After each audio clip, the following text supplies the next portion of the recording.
कमलेश जी, क्या मामला है ये जो आपने कानूनी नोटिस भिजवाया है बिरला सीमेंट की हड़ताल को लेकर? ऐसा है कि हमारे कुछ मजदूर भाइयों द्वारा बिरला सीमेंट वर्क्स के खिलाफ अपनी मांगों को लेकर हड़ताल का आयोजन किया जा रहा था। उस संदर्भ में जब मुझसे कहा गया तो हमने भी कहा कि हम आपके गरीबों के हक के साथ हमेशा खड़े रहें, आगे भी खड़े रहेंगे। लेकिन दूसरे दिन जब पता लगता है प्रेस के माध्यम से, मीडिया के माध्यम से, सोशल मीडिया के माध्यम से कि ये कोई राम सिंह जी नाम के व्यक्ति जिन्होंने सीधा सीधा हम पर आरोप लगाया, हमारी कैरियर को, हमारे राजनीतिक भविष्य को दांव पे लगाने का प्रयास किया और कहा कि हमने ठेकों के लिए हड़ताल को सहयोग किया है, हड़ताल को प्रोवोक किया है।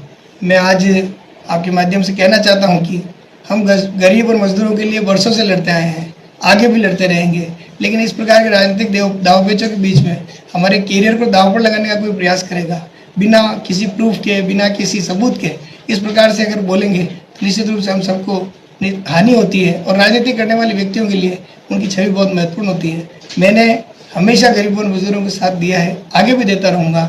इस प्रकार के आप पे ये आरोप लगाया कि आपने ठेके लेने के लिए और बिरला प्रशासन पर दबाव बनाने के लिए इस प्रकार की हड़ताल करके मजदूरों को हड़ताल में झोंका है। इस बारे में क्या सत्यता है? ये बात जैसे आप बता रहे हैं, मुझे भी मीडिया के माध्यम से ही पता लगा कि इस प्रकार का आरोप मुझ पर लगा है। लेकिन मैं आपसे निवेदन करना चाहूँगा कि जब भी हम गरीब के हक में खड़ा होंगे तो एक इकोसिस्टम काम करता है और वो इकोसिस्टम चाहता है कि साम दाम दंड भेद किसी भी प्रकार से सहयोग में जो लगे हुए लोग हैं उनको पीछे किया जाए। उसी कड़ी का एक हिस्सा मैं भी हूँ। हमारे माननीय सांसद साहब के ऊपर भी आरोप लगाए, मेरे अन्य साथियों के ऊपर भी आरोप लगाए। जिस प्रकार के आरोप लगाकर उन्होंने हमारे भविष्य को बर्बाद करने का जो प्रयास किया है, मैं समझता हूँ आम जनता इन बातों को अच्छे से ढंग से जानती है कि हम किस प्रकार से संघर्षशील व्यक्तित्व के साथ उनके साथ खड़े रहे। उनके आरोप लगाने के बाद भी लगातार 4 दिनों तक हड़ताल चली। अंत में उन मजदूरों को और जो न्याय मिला, मैं उन मजदूरों के साथ हमेशा खड़ा था, आगे भी खड़ा रहूंगा।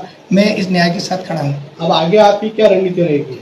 मैंने मेरे अधिवक्ताओं से बात की है और चूंकि ये मानहानि का मामला बनता है तो मैंने 1 करोड़ रुपए की मानहानि के दावे के लिए हमारे माननीय अधिवक्ता रजनीश जी पीतिया साहब से बात करके मानहानि का नोटिस आदरणीय राम सिंह जी को भिजवाया है। मैं चाहूँगा या तो वो सार्वजनिक रूप से जिस प्रकार से उन्होंने मुझ पर आरोप लगाए वो वापस ले लें, अदरवाइज वो उस मानहानि के मुकदमे को झेलने को तैयार रहें। यही मेरी मंशा रहेगी।